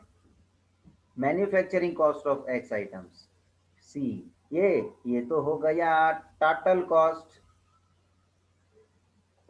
मैं एक बात और बोल देता हूं, तुमको जानबूझ के यहाँ पे हर बार लिख के उन्होंने दिया है ना क्वेश्चन में X आइटम, इसका क्या मतलब समझने का? X आइटम का कॉस्ट है मतलब, सोचिए ना बराबर। X आइटम का कॉस्ट ये दिया है, मतलब ये क्या समझ में आता है? Total cost function, total cost है। कभी कभी है ना, मेरे पास ऐसा भी है क्वेश्चंस मुझे फंसा देने वाला, कॉस्ट देके बोलता है ये है पर यूनिट का कॉस्ट, पर यूनिट मतलब एक प्रोडक्ट का कॉस्ट। हाँ, तो एक का कॉस्ट देते हैं और हमें X आइटम का कॉस्ट ढूंढने के लिए X से उसको मल्टीप्लाई करना पड़ता है, फंसा देते। कोई लोग उसको टोटल कॉस्ट समझ के आगे बढ़ जाता है। क्वेश्चन में पढ़ने का ये X आइटम का टोटल, ये X आइटम का कॉस्ट दिया है या पर यूनिट का दिया है, ये सब बातें यहाँ से आपके सामने मैं रख रहा हूँ क्योंकि ये सब पूछा जा सकता है। और आपको आगे क्या दिया है, P is the price, small p है, देख लो, P is the price and X is the demand. अच्छा, P इज गिवन बाय, ये प्राइस का फंक्शन दिया, देख लो आप, ये P मतलब यहाँ कौन सा प्राइस समझेंगे, अरे बोलो ना। Selling price per unit. हाँ, सेलिंग प्राइस, सौरभ बराबर है, because we are talking about revenue, we are talking about our profit, हमारा बिजनेस में मैन्युफैक्चरिंग का बात कर रहे हैं।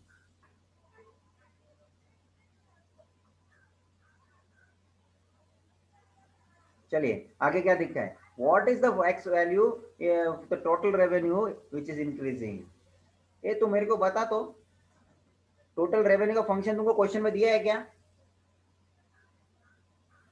डायरेक्टली दिया है क्या चिरंजीव?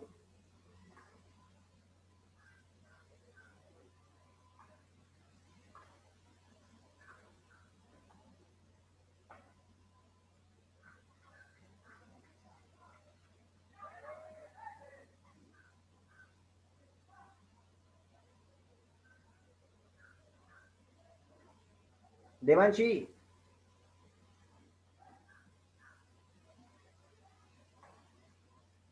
हाँ सर। टोटल रेवेन्यू का फंक्शन दिया है क्या क्वेश्चन में? अपन ने पढ़ लिया पूरा? नहीं सर, तो उसको हमें ढूंढना पड़ेगा कि नहीं ढूंढना पड़ेगा? ढूंढना पड़ेगा। तो कैसे टोटल रेवेन्यू का फंक्शन मिलेगा? टोटल रेवेन्यू का निकालो ना थियरी, तुम लोग सामने रखो ना, सभी लोग बोलो देवांशी।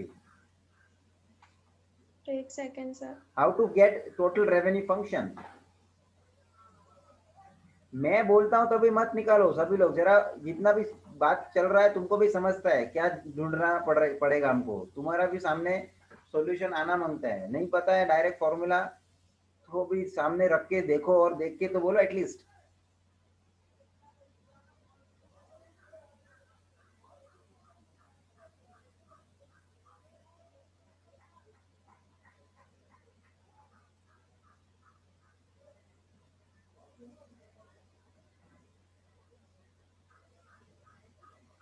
जय भाई, मैं आता हूँ जरा मेरे थियरी में, मेरे को मेरे P into X.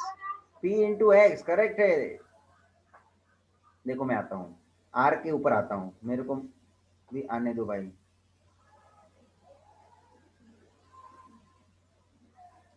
मेरा तो नोट्स ओपन ही रहता है।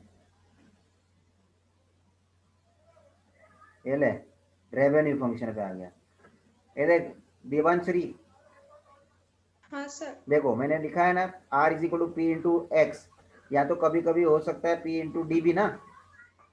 फिलहाल अभी मेरे को पी इंटू एक्स के हिसाब से चलना पड़ेगा कि नहीं? हाँ। आइए पहले हम लिखेंगे क्वेश्चन में गिवन, सॉल्यूशन में given, total cost function C is equals to rupees 110 plus 2x.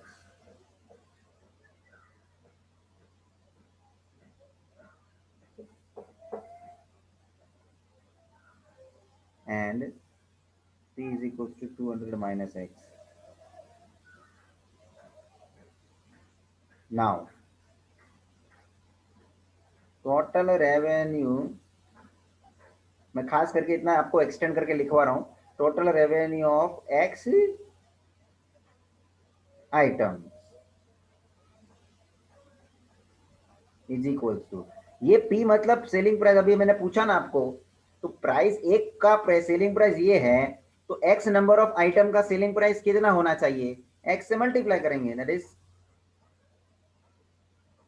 P into x, formula. अच्छा इधर r, देयरफॉर ये r लिख के रखो तो बेटर है, नेक्स्ट स्टेप में लिखो r is equal to P into x. ओ भाई जी, ये r टोटल रेवेन्यू मिल जाएगा 200 माइनस x इंटू एक्स, बोले तो rupees 200x minus x square, ये क्या मिला है? Total revenue function. यस। अच्छा, अब मेरे को दो बातें चल रही थी ना मेरे क्वेश्चन के लिए। एक तो टोटल रेवेन्यू इंक्रीजिंग की बात हो रही थी, तो उसको हम पहले कंप्लीट कर लेते हैं, फिर हम प्रॉफिट पे आते हैं, है ना। सो हम अभी इसका डेरिवेटिव निकालेंगे। Differentiating with respect to x, ये नोटेशन क्या आएगा हेत?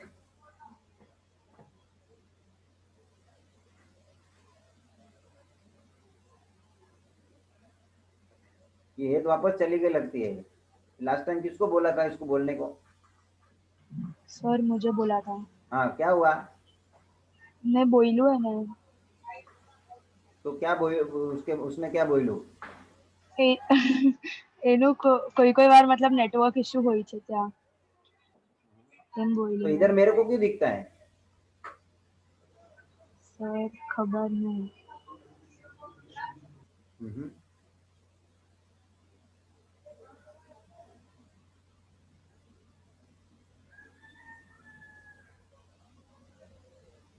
चलो मेहुल,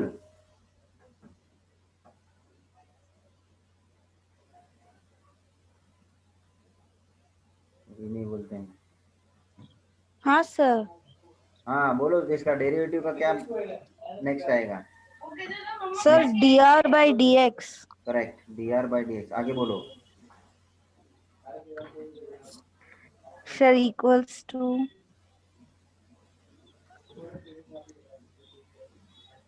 अरे 200x का डेरिवेटिव बोलो।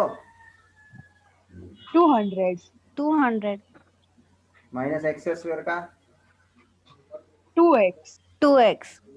ए भाई, मैं एथ को ही पूछ रहा हूँ। हाँ सर। हाँ, तो इट शुड बी फ्रॉम एथ पॉइंट ऑफ व्यू आंसर आना चाहिए, बीच में कोई बोलने का नहीं है अननेसेसरली। जब तक मैं किसी का नाम नहीं ले वो हिसाब से बात रखने का, क्योंकि क्या मुझे भी मालूम पड़ा है, मेरे को दिखता है इधर कौन बोलता है। -2x, तो ये तो डायरेक्ट निकल गया। Since total revenue is increasing, given बोलेला है हमको, देयरफॉर उसका जो डेरिवेटिव होगा वो ग्रेटर देन 0 होगा। यस और no? Therefore 200 minus 2x greater than 0। अब देखो, इसमें तुमको ज्यादा दिक्कत नहीं आएगी, क्योंकि इसमें क्वाड्रेटिक इक्वेशन, फैक्टर, ये सब है ही नहीं, तो सीधे सीधे आंसर्स आपको कंक्लूजन आ जाएगा।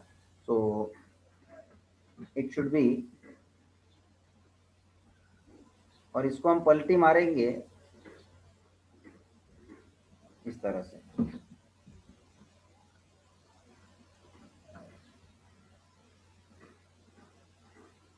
और दोनों से डिवाइड बाय 2 करके ले लेंगे तो x इज लेस देन 200।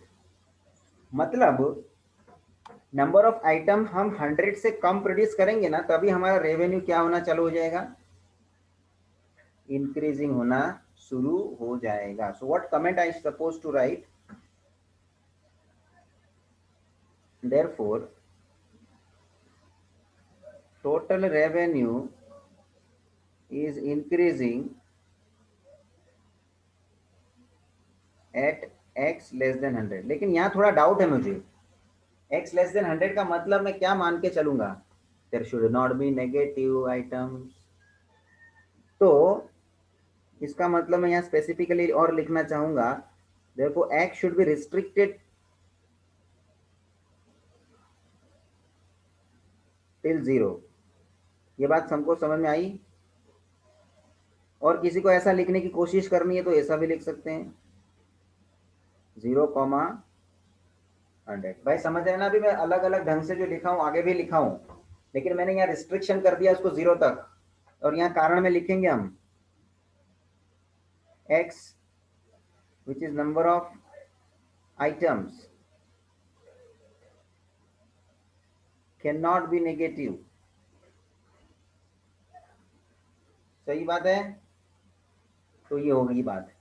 अब हम प्रॉफिट के पीछे आते हैं। एक का बात हो गया, अभी प्रॉफिट की बात बाकी है भाई। तो प्रॉफिट का फंक्शन हमारे पास होना चाहिए कि नहीं होना चाहिए? ये प्रॉफिट का फॉर्मूला कौन बोलेगा?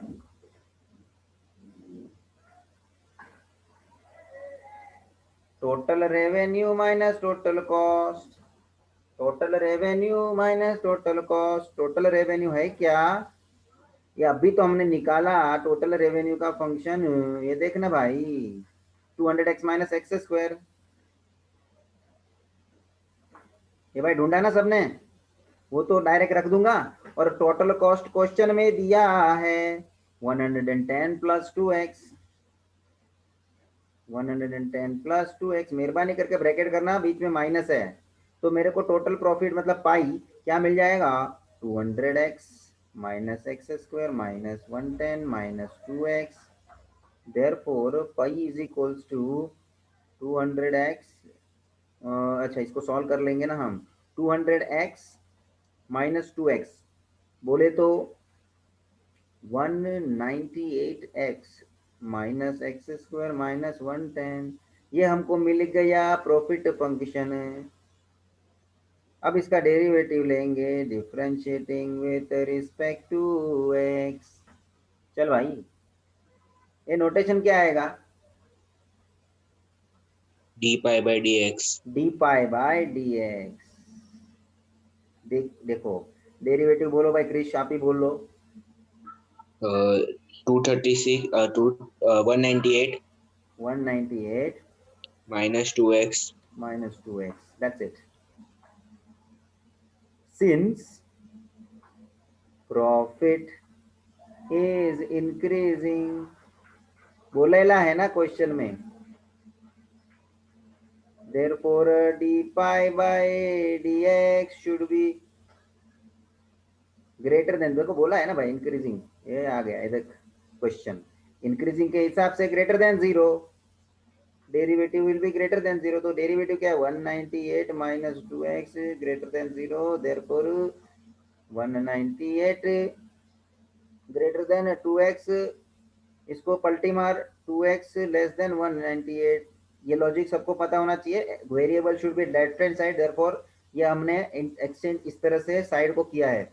And therefore x should be less then the, divide करो 99। So this is what your answer, मतलब कि you should have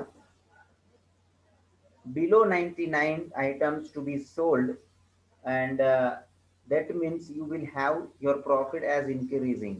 So यहाँ पे हम कमेंट लिखेंगे therefore profit is increasing।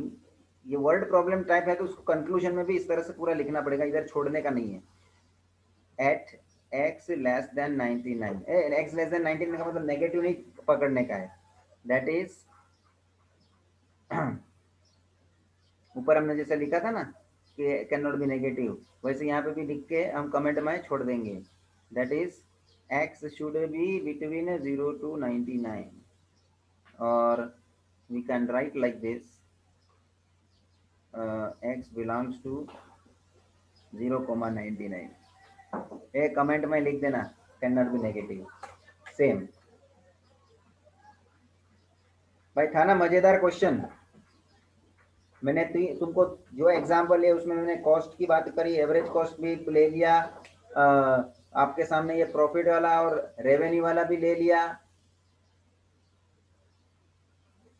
ये क्वेश्चन का स्टाइल मुझे मतलब पहले होता था, हम लोग करते थे, लाइक फॉर ए चेंज आपको भी समझ में आना चाहिए। This should be also part of, because ये सब फंक्शन आपको दिया है, कंसेप्ट है इंक्रीजिंग डिक्रीजिंग का, तो why can't they ask this type of question. Don't ये अपने को बीच में लाने का नहीं है, तो टेक्स्ट बुक में नहीं दिया करके ऐसा ऐसा। वो अभी उन लोग थोड़ा लोअर लेवल पे जा रहे हैं, तो अपना लेवल थोड़ी अपने को डाउन करने का है। मैं ये मानता हूँ अपने को अपना लेवल क्या है वो पहले से नक्की नहीं करने का है, ये बात है। क्योंकि अभी क्या होता है, वो बोर्ड का बुक से हम लोग थोड़ा वो हो जाते हैं। बोलो रोशनी।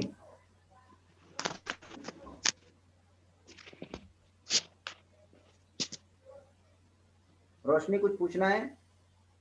नो सर, वो मैं ठीक से चलाऊंगा। Okay fine.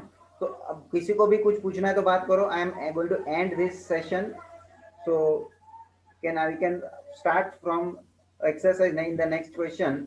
तो ये बात यहाँ पे मैं समाप्त कर रहा हूँ। कुछ किसी को पूछना है तो बात करो।